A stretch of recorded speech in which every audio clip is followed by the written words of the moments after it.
नमस्कार दोस्तों, स्वागत है आपका फ्रेशर टॉक यूट्यूब चैनल पर। मैं हूं विनय तिवारी और हम लोग कल का जो एक वीडियो था जिसमें हम लोग रिज्यूमे राइटिंग के बारे में बात कर रहे थे, उसी का एक जो नेक्स्ट वीडियो है उसको हम लोग देखते हैं। तो आइए शुरू करते हैं।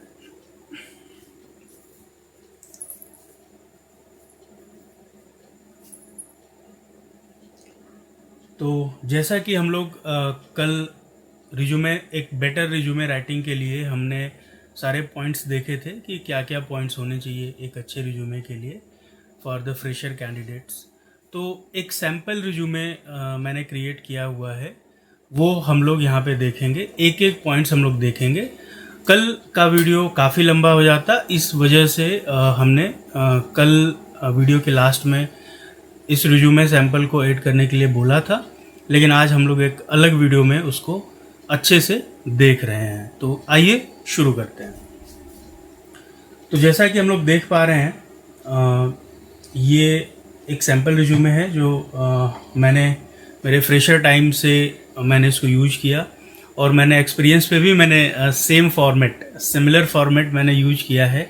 सिमिलर कहें या आप ये कह सकते हैं कि सेम फॉर्मेट मैंने यूज किया है। कंटेंट अलग है बट मैंने सेम फॉर्मेट सिमिलर फॉर्मेट ही यूज किया है। तो आइए एक एक करके इसको देखते हैं और समझते हैं कि एक फ्रेशर का जो रिज्यूमे होना चाहिए वो एक कैसा रिज्यूमे होना चाहिए कि वो इंटरव्यू प्रोसेस में उसको कोई प्रॉब्लम ना हो। तो आइए देखते हैं। तो ये फर्स्ट नेम लास्ट नेम, अगर आपका मिडिल नेम है तो आप first name last name middle name आप दे सकते हैं। आप अपना मोबाइल नंबर बहुत क्लियरली आप लिखिए, उसमें कोई मिस्टेक नहीं होना चाहिए। आपकी ईमेल आईडी भी सेम, आपकी ईमेल आईडी जैसे कि कल के वीडियो में हमने डिस्कस किया था, प्रोफेशनल ईमेल आईडी पे हमने कल बात करी थी। तो प्रोफेशनल ईमेल आईडी आप यहाँ पे अपनी लिखिए। लिंक्डइन पे आपका अकाउंट है तो कोशिश करिए कि आप अपने लिंक्डइन का लिंक यहाँ पे दे पाएँ। एड्रेस आप अपना लिख सकते हैं रिज्यूमे के टॉप पे, जहाँ पे भी आप रहते हैं वहाँ पे उसका एड्रेस आप ऊपर के हेडर में ही आप दे दीजिए। तो आपका कंप्लीट कॉन्टैक्ट इन्फॉर्मेशन जो है वो विजिबल रहेगा to the recruiters. Next section जो है हमने कल बात करी थी ऑब्जेक्टिव सेक्शन की। तो जैसा कि हमने कल भी बोला था कि आप चाहें तो 2 या 3 लाइन का ऑब्जेक्टिव भी लिख सकते हैं, आप चाहें तो प्रोफेशनल स्नैपशॉट भी डाल सकते हैं, आप चाहें तो प्रोफाइल समरी भी लिख सकते हैं। तो मैं प्रोफाइल समरी यहाँ पे यूज किया हूँ क्योंकि मैंने यहाँ पे जो भी की पॉइंट्स आपके हैं जो आपने अभी तक कर रखे हैं उनको आप यहाँ पे डिस्प्ले आप शोकेस कर सकते हैं। तो मैंने जैसे जावा J2EE, micro services, angular, JavaScript, HTML5, CSS3, rest web services, ये जो की टेक्नोलॉजीज़ हैं, की स्किल्स हैं, तो इन पे हमारा हैंड्स ऑन एक्सपीरियंस अगर है तो आप यहाँ पे उसको आप मेंशन कर सकते हैं।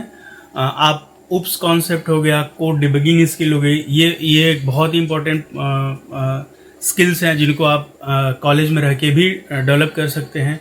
तो अगर आपने ऐसा कुछ कर रखा है तो आप यहाँ पे प्रोफेशनल समरी में आप मेंशन करेंगे तो आपका जो रिज्यूमे होगा वो एक अच्छा इंप्रेशन जो है वो बनाएगा।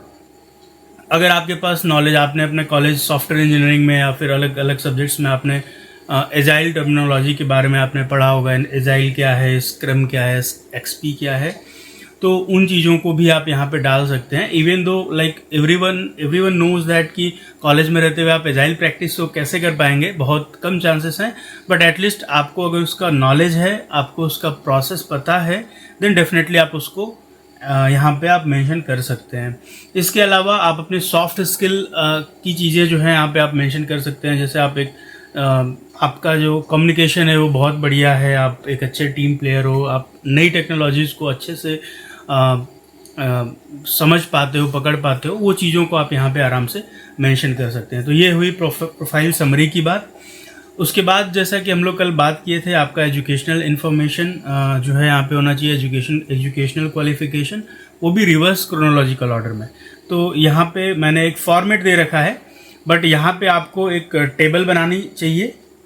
यहाँ पे एक टेबल बनाइए जिसमें आपका ये रहेगा कि आपका बी है, बीटेक है, एमसीए है, 12th है, 10th है, आपका जो क्लास हो गया या आपका जो आप ये कह सकते हैं आपकी डिग्री हो गई, फिर आप कौन से कॉलेज से आपकी डिग्री है, कौन से यूनिवर्सिटी से है, किस साल में आप पास आउट हैं और कितने परसेंटेज है, और आपका मेजर क्या है, ये सारी इन्फॉर्मेशन यहाँ पे होनी चाहिए। जैसे कि कल हमने बात करी थी कि आपके जो रिज्यूमे में जब आप एजुकेशनल क्वालिफिकेशन की बात करें तो वहाँ पे आप पूरी इन्फॉर्मेशन देने की कोशिश करें।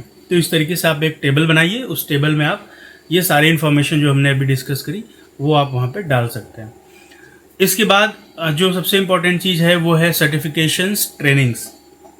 आपने अगर कोई सर्टिफिकेशन कर रखा है, आपने कोई ट्रेनिंग कर रखी है जो कि relevant to your major subject, your programming area, your job requirement, तो आप उनको बहुत ज़रूरी है उनको यहाँ पे मेंशन करना। आप उसको मेंशन करिए और उसको यहाँ पे शोकेस करिए कि जो है आपने ये चीज़ कर रखी है, तो ये आपके लिए एक बेनिफिशियल पॉइंट बनेगा।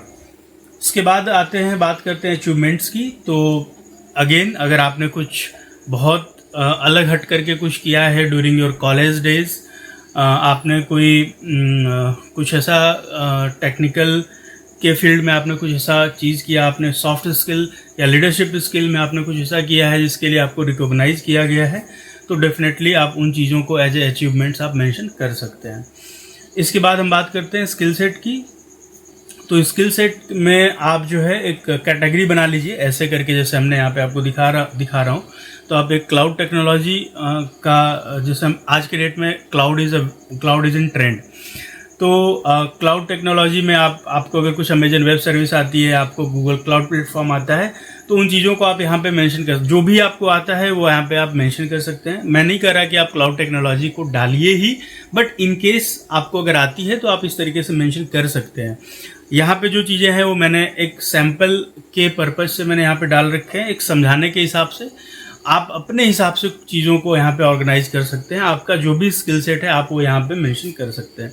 तो क्लाउड टेक्नोलॉजी करके आप ऐसे बनाइए और उसके आगे एकदम बिल्कुल अलाइनमेंट जो है वो फॉर्मेट आप ये देखिए, आपका जो ये बीच के जो डॉट्स जो कॉलन है वो किस तरीके से जो है एक सीध में है। तो आपका जो रिज्यूमे है ना वो वेल फॉर्मेटेड होना चाहिए। कल के वीडियो में हमने डिस्कस किया था, तो सेम चीज़ आप यहाँ पे भी फॉलो करेंगे। तो आप उसको बिल्कुल फॉर्मेट को सही रखते हुए आप अपनी क्या स्किल की कैटेगरी है और क्या क्या उसमें आता है, आप इन चीज़ों को आप मेंशन कर सकते हैं। जैसे यहाँ पे क्लाउड टेक्नोलॉजी, यहाँ पे आपको अमेजन वेब सर्विस है, गूगल क्लाउड प्लेटफॉर्म है, या कोई और क्लाउड आपको आता है वो आप यहाँ पे डाल सकते हैं। प्रोग्रामिंग लैंग्वेज में आपको जावा आती है, आप जावा डाल दीजिए। नोड.js आती है, आप नोड.js लिख लीजिए। जावा स्क्रिप्ट हो गया, HTML5 CSS, जो भी प्रोग्रामिंग लैंग्वेज आपको आती है वो आप यहाँ पे मेंशन कर सकते हैं। आप वेब सर्विसेज की बात करते हैं तो वेब सर्विसेज जो है उसमें आपको क्या आता है, आपको रेस्ट वेब सर्विस आती है, OData आता है, GraphQL आता है, आपको सोप रेस्ट सर्विस आती है। आपको क्या जो भी वेब सर्विस आपको आती है वो आप यहाँ पे उसको मेंशन कर सकते हैं। ऐसे ही ID हो गया, डेटाबेस हो गया, एजाइल टूल हो गया, वर्जन कंट्रोल टूल हो गया, अदर सॉफ्टवेयर टूल्स हो गया, वो सारी चीज़ों को आप वन बाय वन यहाँ पे आप मेंशन कर सकते हैं। तो ये आपका हो गया स्किल सेट। अब आप एक चीज़ समझेंगे तो मैं आपके लिए मैं बता दूं, ये एक पेज, पहला पेज में आपने क्या क्या मेंशन कर दिया, आपका नेम एंड कॉन्टैक्ट इन्फॉर्मेशन, आपकी प्रोफाइल समरी में आपने अपने आप को दिखा दिया कि आपका जो मेजर एरिया है वो क्या क्या, आपका मेजर कमांड किन किन चीज़ों पे वो आपने मेंशन कर दिया ऑलरेडी प्रोफाइल समरी में, क्योंकि एक एडेड एडवांटेज बनता है, आप एक अलग इंप्रेशन बनता है।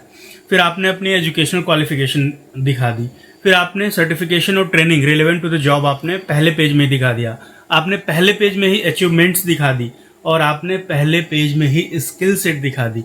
अब आप मुझे बताइए, आपका जो रिज्यूमे है उस रिज्यूमे मान लीजिए 2 पेज का है, पहले पेज में आपने वो सारी इन्फॉर्मेशन दे दी जो रिक्रूटर को चाहिए होती है प्राइमरली। तो अब आप बताइए कि आपका रिज्यूमे इफेक्टिव हुआ कि नहीं हुआ। रैदर देन कि आप बहुत सारी चीज़ों को ऐड करते हैं और पढ़ने में टाइम जाता है, किसी के पास इतना ज़्यादा टाइम रहता नहीं है। जब आप बहुत सारे कैंडिडेट्स का रिज्यूमे आता है तो उसमें शॉर्ट लिस्टिंग करना is kind of a very tough job. तो आप अपनी चीज़ों को हाईलाइट करिए, जो आपका मेजर पॉइंट्स है आप उनको सबसे पहले प्रेजेंट करिए। तो उसी स्ट्रेटजी के थ्रू मैंने ये रिज्यूमे जो है आपको, एक सैम्पल रिज्यूमे जो आपको हमने दिखाया, तो ये जो है आपके जो की एरियाज हैं वो पहले पेज में कवर हो गए। अब चलिए देखते हैं सेकेंड पेज में क्या क्या मेंशन है। सेकेंड पेज में फिर वही इंटर्नशिप, ट्रेनिंग अटेंडेड, आपने कॉलेज में अगर कोई इंटर्नशिप कर रखी है, ट्रेनिंग अटेंड कर रखा है, वो आप यहाँ पे डालिए। अगेन रिवर्स क्रोनोलॉजिकल ऑर्डर, जो सबसे बाद में, जो सबसे लेटेस्ट में कर रखे हैं आप, उसको पहले रखिए, उसके बाद वाली को बाद में रखिए। फिर आप अपने मेजर प्रोजेक्ट के बारे में डाल सकते हैं, जैसे आप अपना प्रोजेक्ट नेम डालिए, फिर प्रोजेक्ट का नाम डालिए, फिर ड्यूरेशन आपका क्या है, आपका रोल क्या था उसमें, टीम साइज कितनी थी, आपका डोमेन क्या था, स्किल क्या थी, और एक 3 या 4 लाइन का आप उसमें एक डिस्क्रिप्शन ऐड कर सकते हैं। तो ये इस तरीके से आप अपने प्रोजेक्ट के बारे में एक ब्रीफ एक्सप्लेनेशन आपने अपने रिज्यूमे में दे दिया। अब ड्यूरिंग द इंटरव्यू इंटरव्यूअर आपसे उस पर इन डिटेल में बात कर सकता है। तो ये चीज़ें आप जो है सिमिलर वे आप माइनर प्रोजेक्ट में भी दे सकते हैं, और आप रिस्पॉन्सिबिलिटीज ऐड कर सकते हैं। ड्यूरिंग योर प्रोजेक्ट टेन्योर आपने क्या क्या रिस्पॉन्सिबिलिटीज हैंडल करी थी, वो आप यहाँ पे डाल सकते हैं। फिर उसके बाद हम बात करते हैं पर्सनल इन्फॉर्मेशन की। तो आप अपनी डेट ऑफ बर्थ डाल सकते हैं, आप अपना जेंडर डाल सकते हैं, आप कौन कौन सी लैंग्वेजेस आपको आती हैं, कौन कौन सी भाषाएं आती हैं, आप क्या क्या चीज़ें बोल सकते हो, समझ सकते हो, वो चीज़ें आप यहाँ पे लिख सकते हैं। तो पर्सनल इन्फॉर्मेशन में कई लोग मैरिटल स्टेटस और ब्ला ब्ला बहुत सारी चीज़ें भी लिखते हैं, बट मेरे हिसाब से ये 3 इन्फॉर्मेशन जो हैं वो इम्पॉर्टेंट होती हैं। इसके अलावा अगर आप चाहें तो ऐड कर सकते हैं, अदरवाइज आप चाहें तो इन 3 इन्फॉर्मेशन के साथ आप कंटिन्यू कर सकते हैं। फिर उसके बाद एक सेल्फ डिक्लेरेशन रहेगा, जिसमें आप डिक्लेयर करोगे कि जो भी इन्फॉर्मेशन है वो आपके नॉलेज और बिलीफ के अकॉर्डिंग करेक्ट है। तो आप उस तरीके से आप डालेंगे, डेट डालेंगे, प्लेस डालेंगे, और अपना नाम, फर्स्ट नेम, लास्ट नेम डाल करके रिज्यूमो को कंप्लीट करेंगे।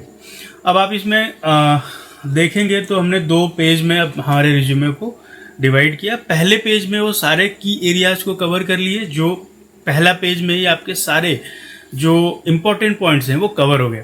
सेकेंड में आपके उसी से रिलेटेड जो चीज़ें हैं, जैसे आपने इंटर्नशिप कर रखा है, आपने प्रोजेक्ट्स कर रखा है, वो चीज़ें वहाँ पे कवर हो गई।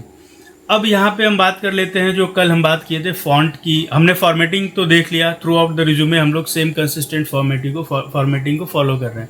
अब यहाँ पे हम देख लेते हैं हमारे फॉन्ट के बारे में।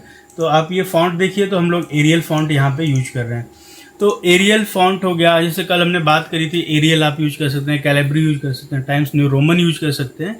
ये आपके अपने ऊपर है कि आप कौन सा यूज करें। मैं अभी यहाँ पे एरियल यूज कर रहा हूँ, एरियल फॉन्ट यूज कर रहा हूँ। तो आप देख पा रहे होंगे कि ये कितना क्लियर और सिंपल दिख रहा है और प्रोफेशनल दिख रहा है। यहाँ पे कोई ग्राफिक्स का यूज नहीं हुआ है, कोई इमेज यूज नहीं हुआ है। उसके बाद भी ये रिज्यूमे जो है अपने आप में सारी इंफॉर्मेशन को कंटेन किया हुआ है। जो भी इस रिज्यूमे को देखेगा उसको आपके बारे में मैक्सिमम इंफॉर्मेशन उसको पता चल जाएगी। तो ये हमारा एक आज का सेशन था, जो कि हमारे प्रीवियस सेशन का एक पेंडिंग टॉपिक था, जिसको हमने अभी अभी कंप्लीट किया। तो आप कमेंट में बताइएगा कि आपको ये फॉर्मेट कैसा लगा।